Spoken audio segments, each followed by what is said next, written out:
One more example of when input IGST is more than output IGST. Input IGST is given 80,000, output IGST has been given 30,000. Input CGST has been given suppose 5,000 and output CGST has been given 20,000.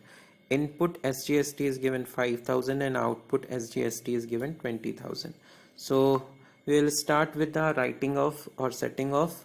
So input IGST is given 80,000. So this 80,000, out of this 80,000 we can set off against this output IGST 30,000. So less output IGST 30,000 and still we are having balance of input IGST is 50,000. We are talking about the first case when the input IGST exceed over output IGST. So output IGST and the journal entry will be output IGST account debited with 30,000 to input IGST account, that is 30,000.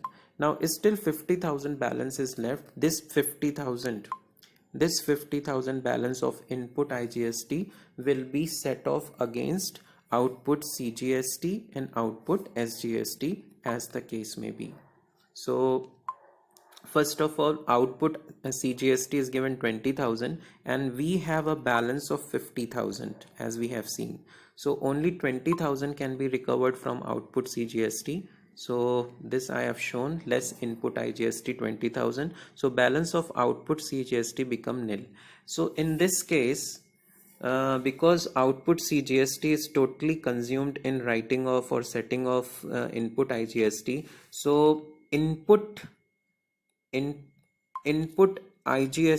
CGST, this input CGST of balance of input CGST 5,000 will be carried forward to the next year, right?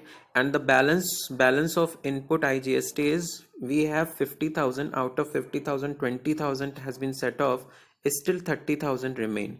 So this 30,000 can be set off against SGST. So output SGST we are having 20,000.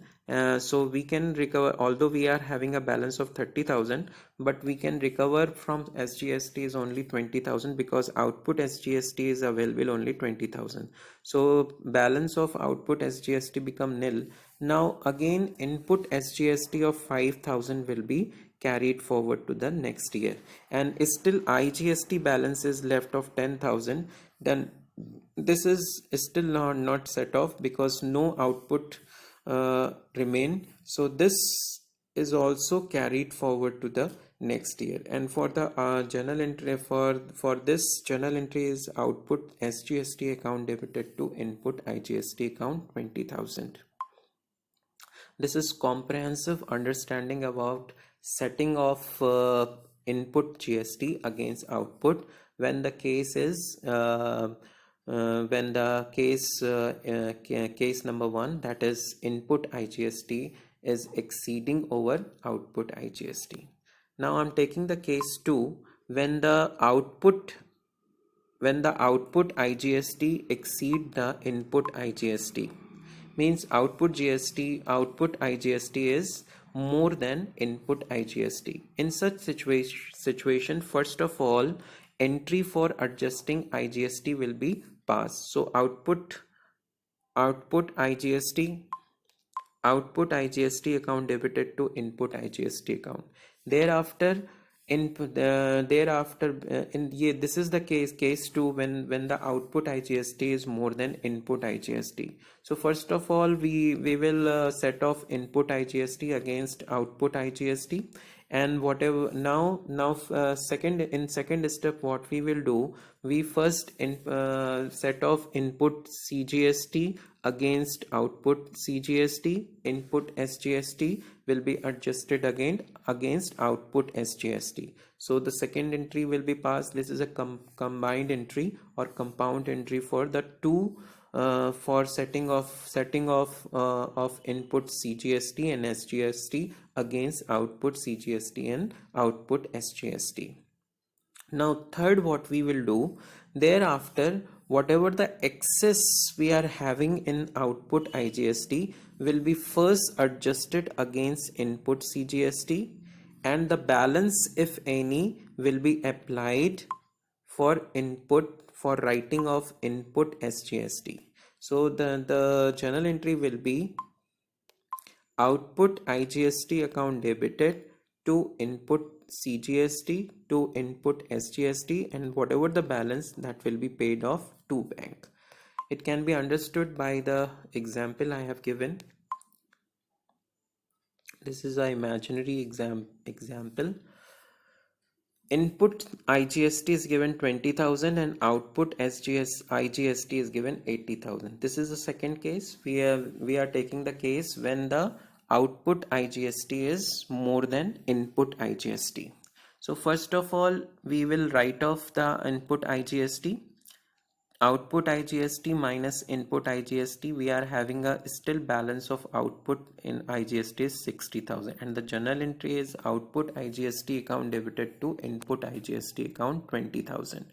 Now this 60,000 can be utilized for writing off or setting off input CGST and input SGST. So first of all, what the second step is, first we set off the input CGST and SGST against output CGST and output SGST. So input CGST we are having 12,000, output CGST we are having availability of 10,000 only.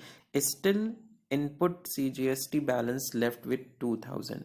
The same is left with the SGST also. Now this 2,000 input CGST of 2,000 and input SGST of 2,000 can be recovered against output IGST. So this is the journal entry of above, that is setting off input CGST and SGST against output CGST and SGST. Now output IGST we are having balance of 60,000. Out of this, first of all we will recover it. We will set off or write off input CGST, that is 2,000 we are having. So still 58,000 balance is remaining. Out of this 58,000 we will write off input SGST, that is of 2,000. Now still remaining balance of output IGST, that is 56,000. This will be paid off. And the journal entries I have shown, output IGST 60,000. Out of this we have write off input CGST 2,000, input SGST 2,000, and the balance remaining has been paid by bank to bank account 56,000. So that's all for the day, and I have given you homework for this for understanding. This is the case 1 when the input IGST is more than SGST, and this is the case 2 example I have given to solve you input IGST when the output IGST is more than input IGST. So solve it in your notebook, show the working notes, and also pass the journal entry as I have shown in today's class. And I also given you 2 questions to solve journal entries on the basis of when the transaction take place within the state. Thank you and have a nice day.